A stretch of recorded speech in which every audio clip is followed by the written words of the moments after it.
Imagination is blood black.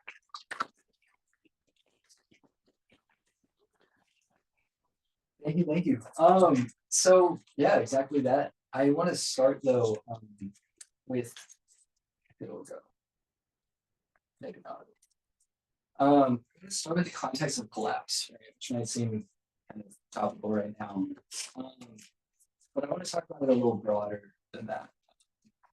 We are facing what scholars call a polycrisis, right? Which is overlapping, interwoven, collapsing events.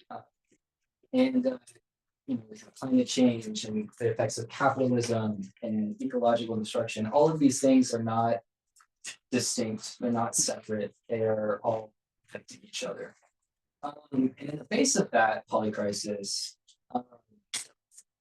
the response in a lot of cases at the individual level, at the community level, the world, is a sense of alienation, both from humans and nature, to our communities, and to ourselves. In the face of that alienation, it's very easy to succumb to doomerism and apathy. And I see imagination as a way forward and a way into the future, a future that's like worth inhabiting, and that excites us to enact it. So I'm going to talk about, that's right in the books, Herbert Marcuse, in his book One Dimensional Man, came out in 1964, but it is he talks about the current society and the effects of consumerism, conformity, and technological domination. And he's interested in the ways in which these forces, ideologies like this, are restricting and limiting our ability to imagine alternative futures. I don't know what that's about. But They're shorting your cable. Guess so.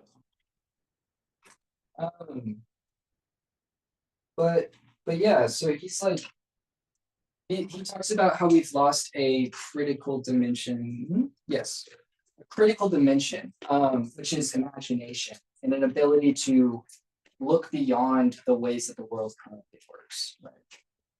And he calls this a one-dimensional world, where we are sort of encountering reality on the terms that we assume reality is. And he's pushing us to imagine beyond. And so I'm going to talk about reclaiming imagination as an act of resistance. And imagination as a way to generate alternatives that reject the status quo.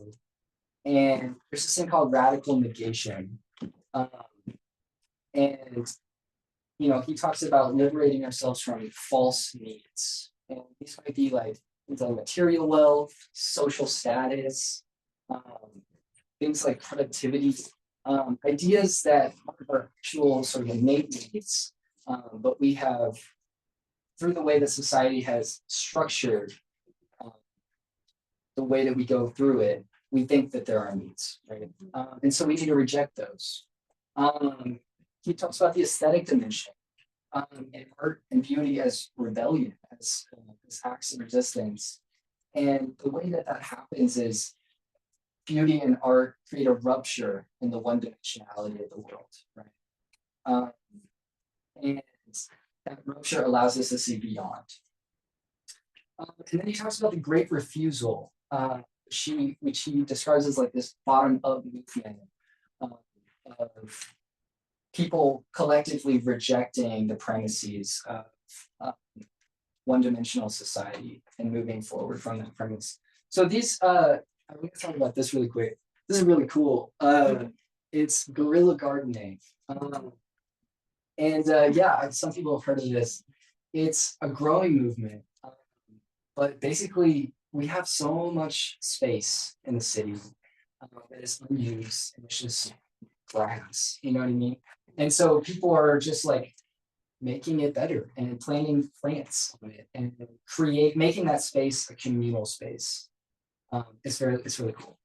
Owen, Yes. share your screen. I think it stopped sharing when it was. Oh, when it's shorted. Yeah. Okay. Let me see.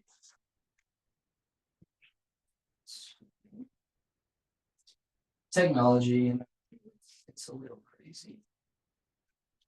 Okay.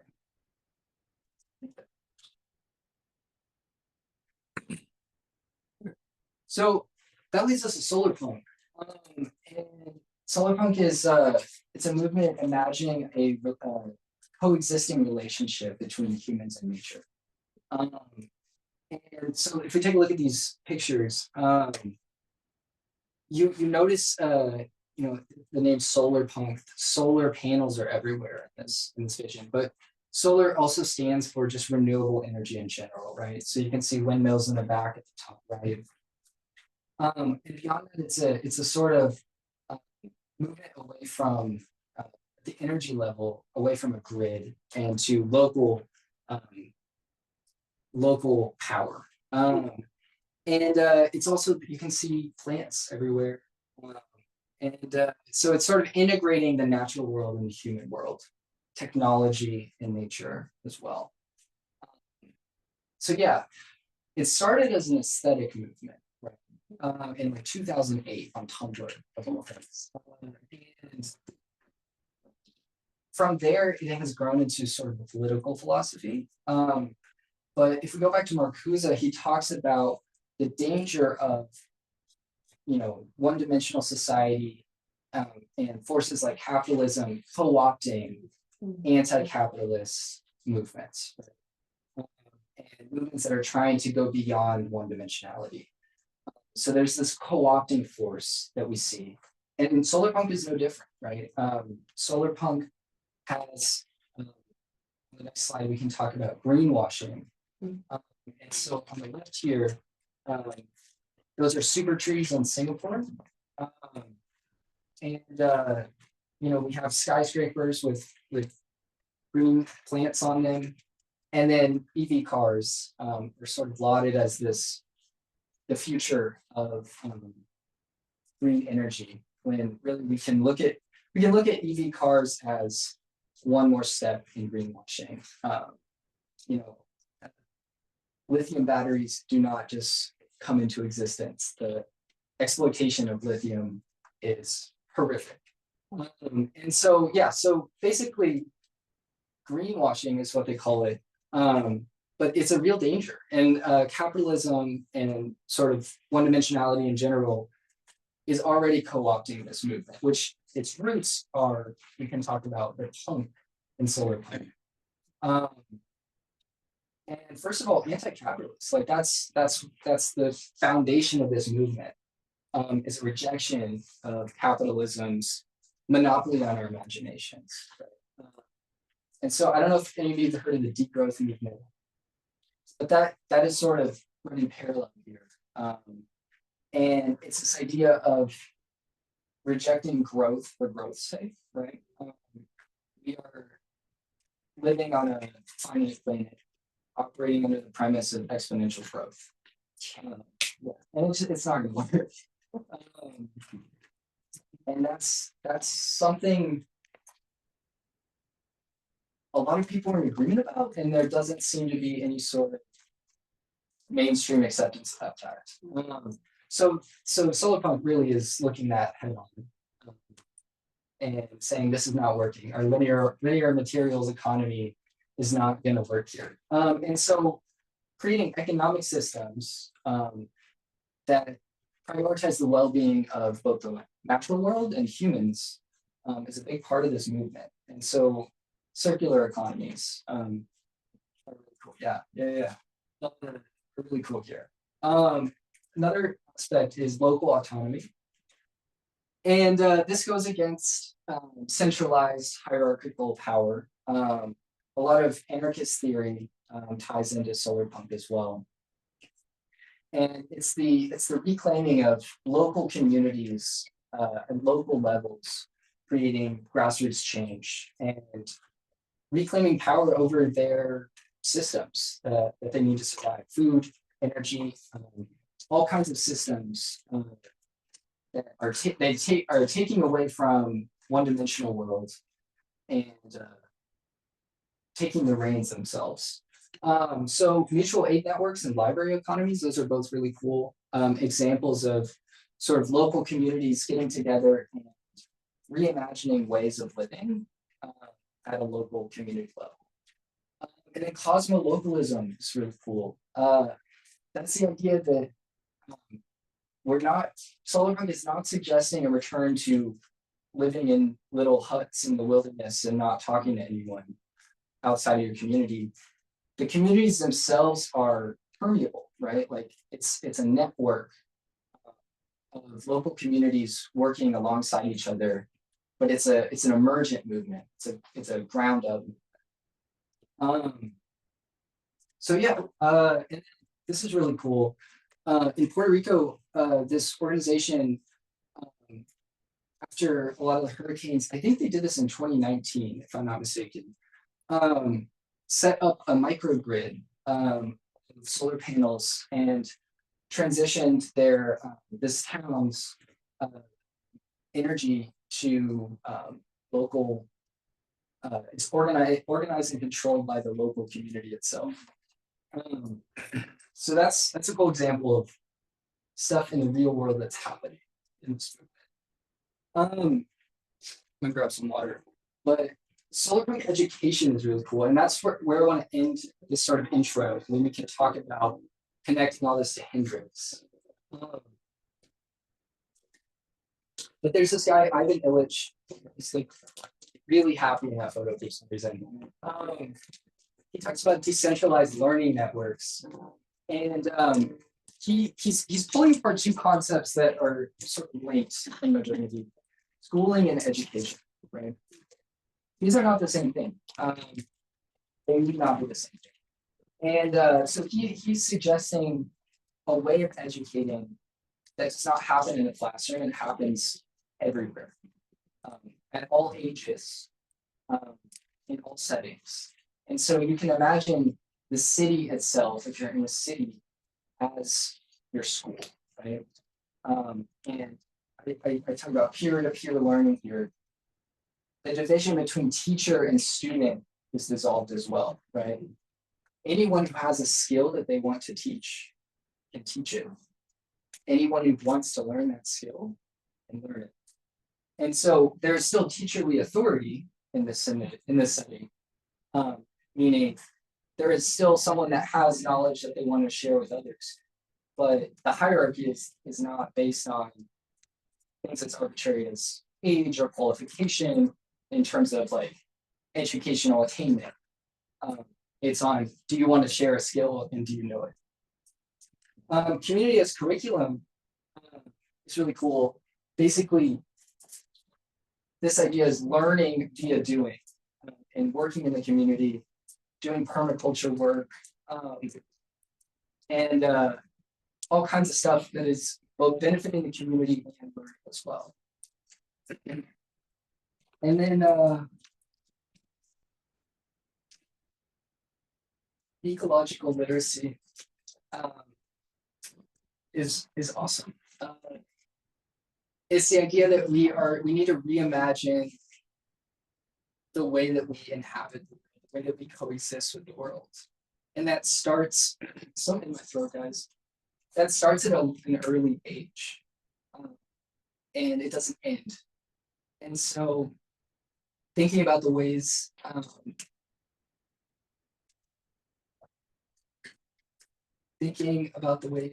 we can reimagine. Sorry, reimagine the way that we're learning with nature, in relation to nature, and then integrating discipline boundaries. Why do we have psychology not talking to physics and English and all this stuff? We need to bring this together. And so now I really want to open it up to, this was sort of an intro. Any questions are welcome, but I want to open this up to the Hendrix context. And I want us to imagine what this can look like at Hendrix. And Yeah, I want this to be sort of a like just talk if you want it, if you have some ideas. Yeah, no wrong answers.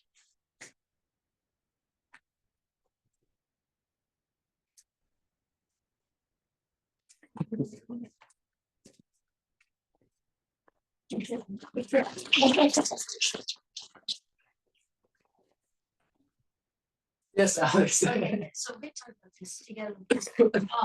In the context of like guerrilla gardening, I know that Hendrix has a lot of like open green spaces around campus. And I think that I know that we have the community garden, which is really cool. And I recently ate a watermelon from there. It was like so I think that's really cool. But I think that it could benefit from like growing a lot more. And I know that we're been recently taking out a lot of plants too. So just I'm making it more green. Absolutely. Yeah, and like on the ecological literacy, a big part of that is understanding your specific locality, the ecological needs of like this, like a Hendrix specific place. So what are the actual natural grasses that grow here, natural plants, things that benefit wildlife that are here? So kind of bringing back, instead of having like perennium plants and flowers that are put in like and stuff like growing wildflowers, like what we're doing with the Arkansas garden. Like the beneficial thing would be to expand that to the entirety of campus, bring back bees, like little raccoons run around. It's like very cool. Stop breaking leaves and disrupting the nitrogen cycle. And that has like knock-on effects to like our food supply at Hendrix, right? They have both wastes a lot of food, right? Because we have a lot of food waste. So that can go into like composting. Or just community like members who are, we have a lot of food that could be given out. Absolutely, yeah. I did it to take pumpkins to the garden. I love it. There will be more seeds. Amazing. Do the work. Solar panels. Solar panels, yeah. Solar panels. How maybe a question. Oh, was there a hand? Sorry. Sorry, I'm like back there, but I just want to add one more thing. It's like another thing about solar panels. I feel like sometimes we also have, because we waste a lot of electricity every single day, even in the bathroom, like whenever we're like using like papers to like wipe our hands or whatever. Like it's all paper. It's all like easy thrown away. I'm one of those people that waste so much actually. And other thing I could say is like if we could like have some alternative little things like that over time, they do build up in classrooms sometimes. It's like if it's bright outside, is there that much of a need to like turn on all the lights? Is there a need like can we open the windows? Can we go sit outside? Can we have a movie classroom? Kind of like get people more used to nature because after we're so like put into like these industrialized place, some of us are not comfortable being in like grassy areas, being under trees at all times. So I feel like making that more of like a common thing. Absolutely. Yeah. Go for it. I was gonna say kind of what she said regarding like classrooms and learning outside. In my TEC class, we went outside for some explorations. We went outside and sat on the Murphy House patio for a class, and it was like amazing. Just like outside, and I noticed that like there are a lot of benches outside and under trees and a lot of nice spots. And I feel like in like the class area, we could take advantage of rather than like she mentioned having us inside when we stay outside. We added like tables to those bench areas as well, like that, because really the only issue I have with the house is I like to have a thing to the surface to write on.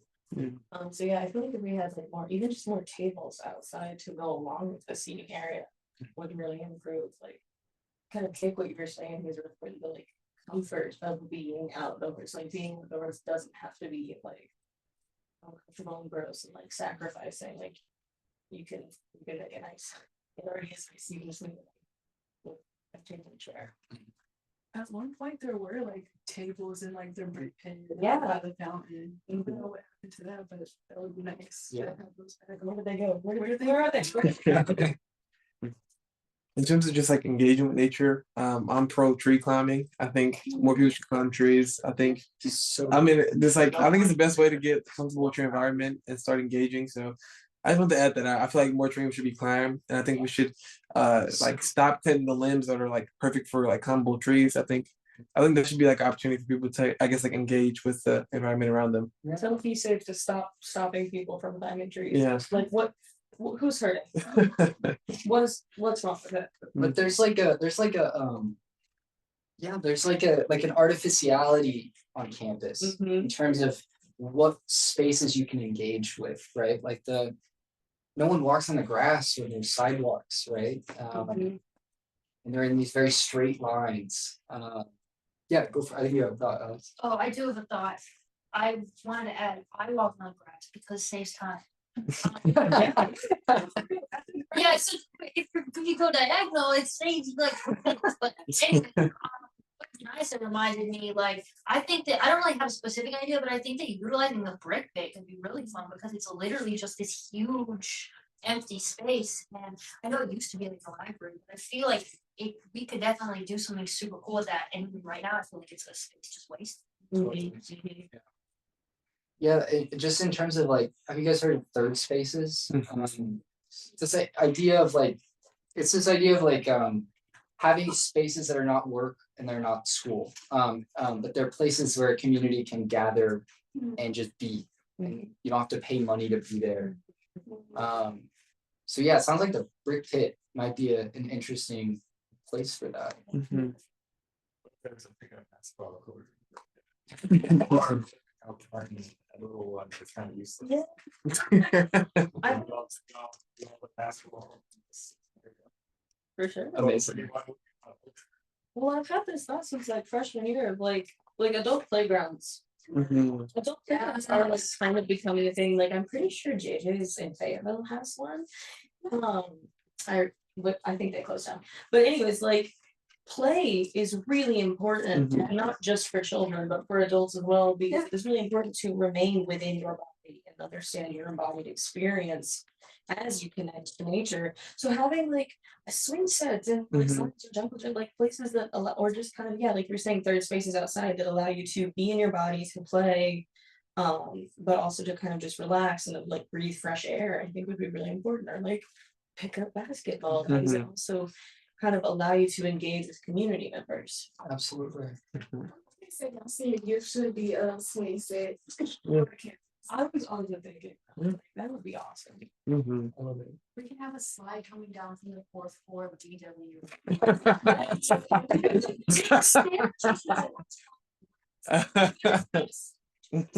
Not necessarily would be fun. Yeah. Accessibility is also Yes. to consider in all of this. This campus is not accessible.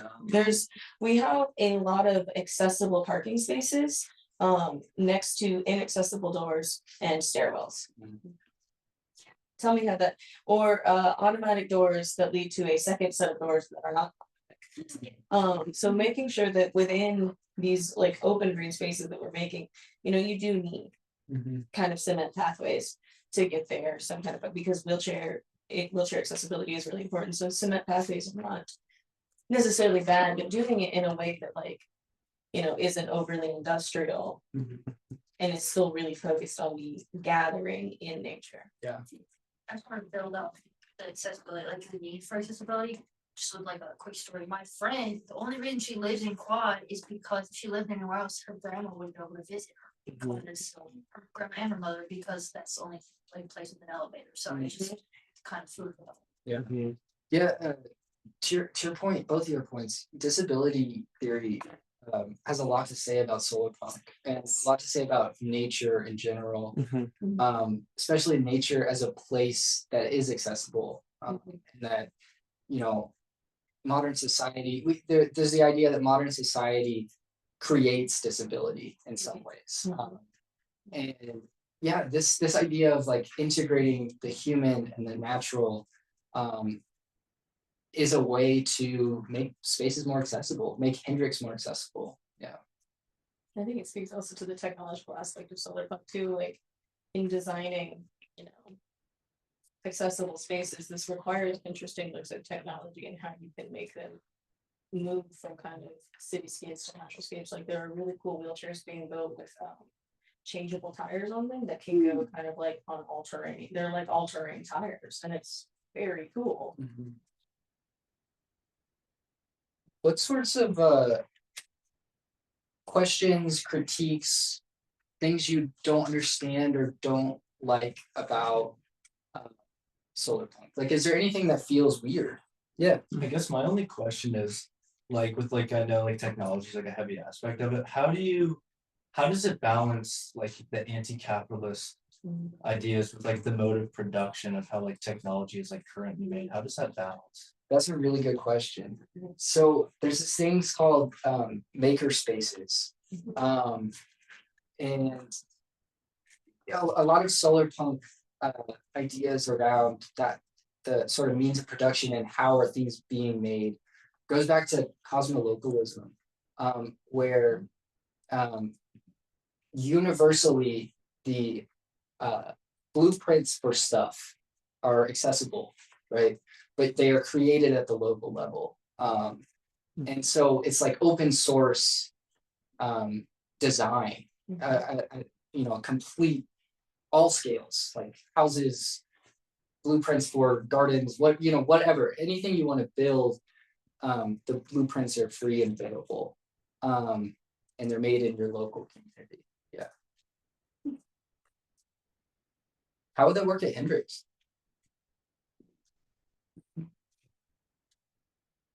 How could we build stuff? And how could we use this idea of like community engagement to build the basketball court ourselves instead of waiting for it to be built from the top down?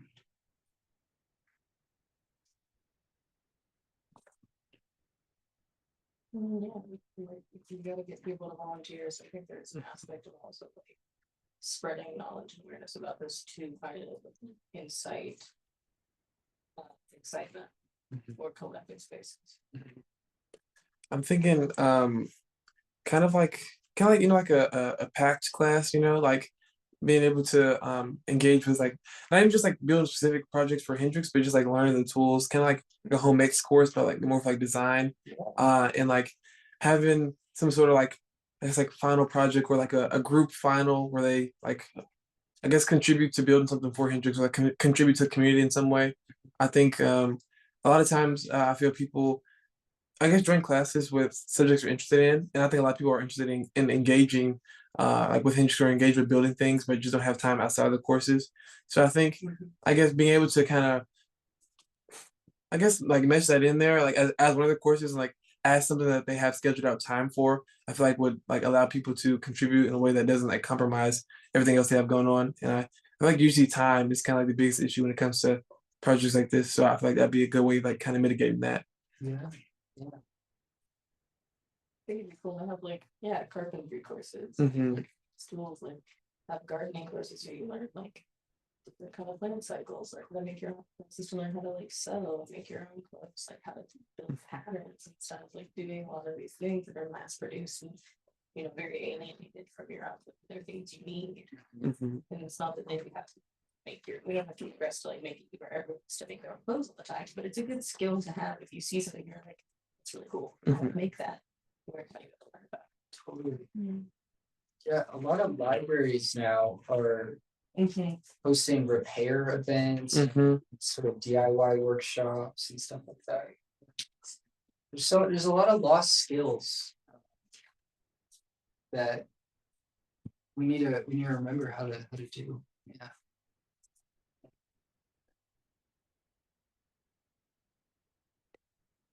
I feel like a science lab for like people that aren't going into science, but like specifically the lab portion is gardening.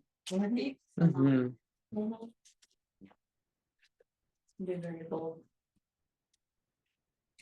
We also have an organization on campus called the Campus Sustainability Fund Organization. And you can create a project and it's substantial for sustainable, they will fund it for you. So that's also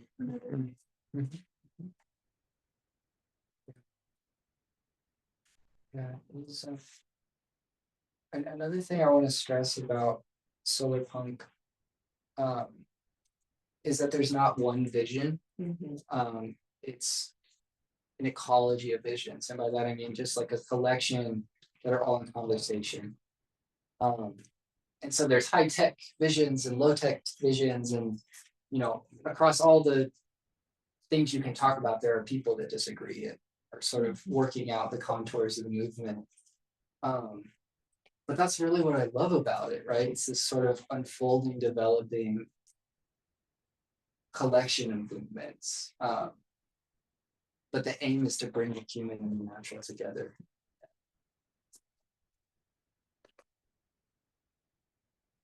Yeah, I feel like you can see that even all the art that you've used, like each of these renditions looks really different. Like, I think that's kind of important because with any kind of social movement, like coalition building, it does have to be really locally centered because of differences in like culture and community and even like access to your natural resources. So you have to have different plans for different places.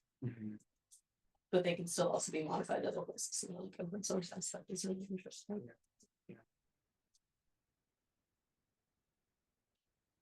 How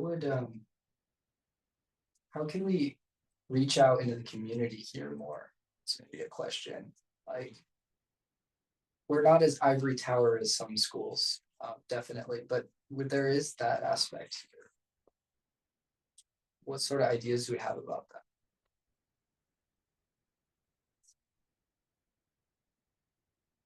Because I'm thinking about the garden that we just created as like a roadmap in a way, sort of like there's something really cool there.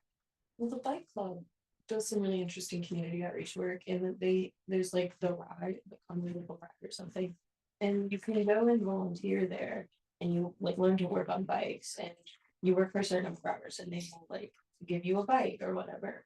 And it's open to community members, well, like anyone in the community. If you need a bike, you can work there, or you can buy it. It's and they do repairs. So maybe having a similar model that I was thinking with the garden, like kind of just opening it up for people to like come in and like maybe they have some like houseplant seeds, but like I have this seeds for plant it here, come work out during the day, like the evening, whatever, like just kind of advertising to the community outside of his work. This is a place to like use food. There's some stuff here.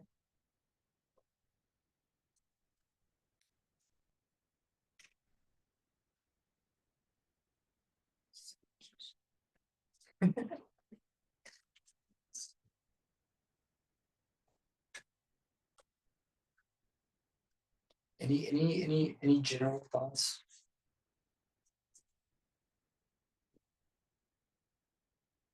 I know, so I think it's so cool. It's pretty awesome. Yeah.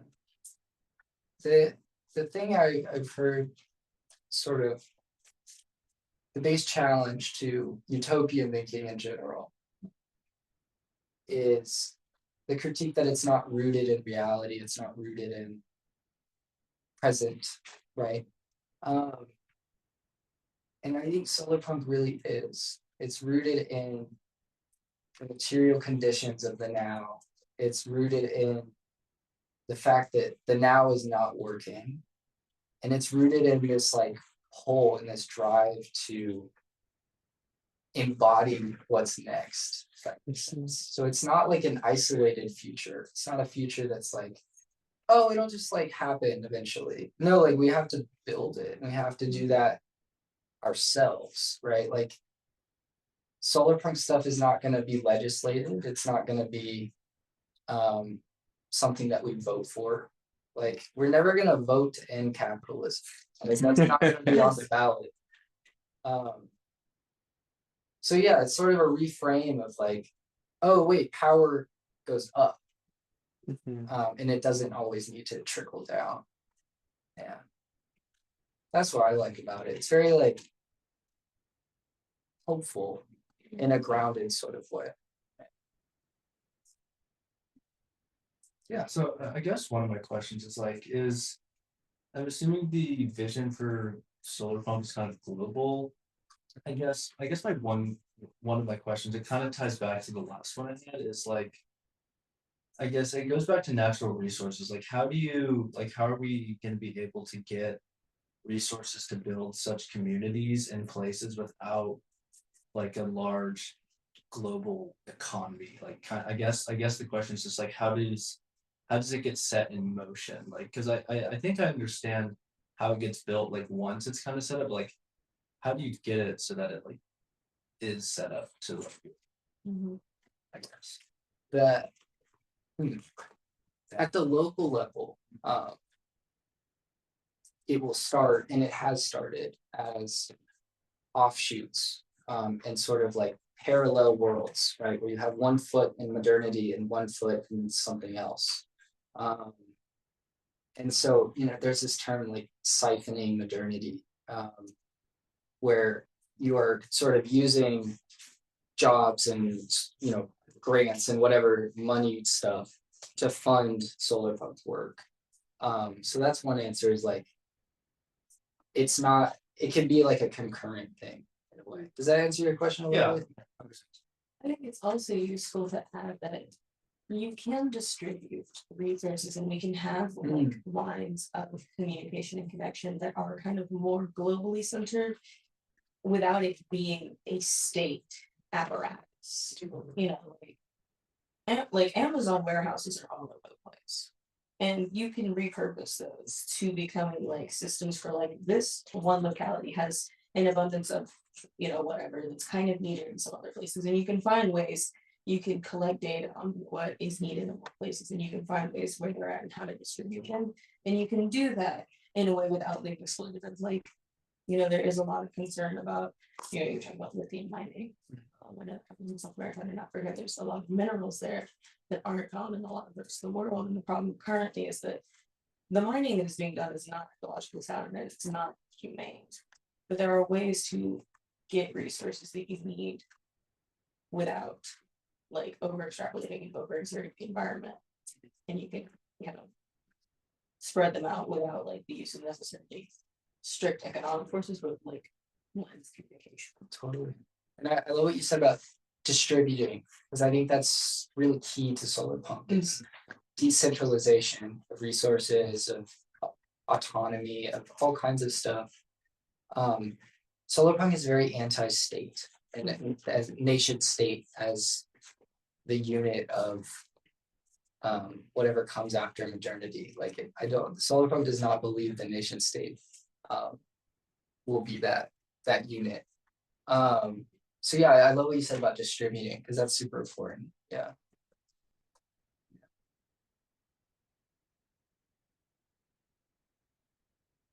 Any other questions, comments? Yeah, go for it. Any towers, any of these pictures, how do you get around? It's a great question. Yeah. Solarpunk has a lot to say about individual cars. Public transportation is big, right? But I mentioned EVs, electric vehicles. If everyone in the world had an electric vehicle, that's not gonna solve the problems of climate change and all that stuff. Like that's not the solution. Lithium mining and deep sea ore extraction. That's the next frontier of exploitation, deep sea mining. And that is all about rare earth metals. And so yeah, for transportation, it's public transit, yeah. And it's local and sustainable, and taking energy from local grids. Yeah. To what extent is like Solarpunk something that like you kind of like, I guess like radical in the sense they have to do it like without permission, I always gotta rip trees, so like I always feel like people should climb trees or like engage with trees more. Like imagine if people just like started like, I guess, putting up like rope swings themselves, or like putting up different ways for other people to engage with trees or the nature like around them without necessarily going through like a procedure of like starting a project or like going through like the bureaucracy of everything. Like, to what extent is Solarpunk something that you kind of just like have to do yourself, if that makes sense? Yeah, totally. The answer is yes. it's radically decentralizing who gets to make decisions. And yeah, it's if you want to build something, you have the ability to learn how to do it, and you have the ability to enact it. Yeah. Which is very different from how the world works right now. Categorically different. David, I feel like we should collaborate. Putting like some things up. Oh yeah. Yeah, this needs to Because happen. I was like when I was a kid, I made shit. So I think we should start doing that. Oh yeah. Who was a big guy? Maybe we can get on each other's shoulders. But yeah, like how many of us played in trees as kids, right? Like that's it. We have not. There's so much more unlearning that needs to happen than learning, right? Because kids are born Solarpunk soldiers, you know. And Marcuse would argue that it's our society that is creating one dimensionality, right? And we're losing our Solarpunkness. So yeah, unlearning is super important too. Yeah, go for it. Does Solarpunk make any claims to like the largest possible size of the community? Because modern like mega cities, tens of millions of people large. Yeah, that's I really can't really see that meshing well with Solarpunk. yeah. So that's a big topic of debate in the community.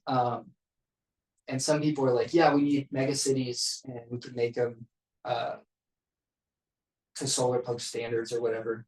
And some people are thinking of community at a smaller sense.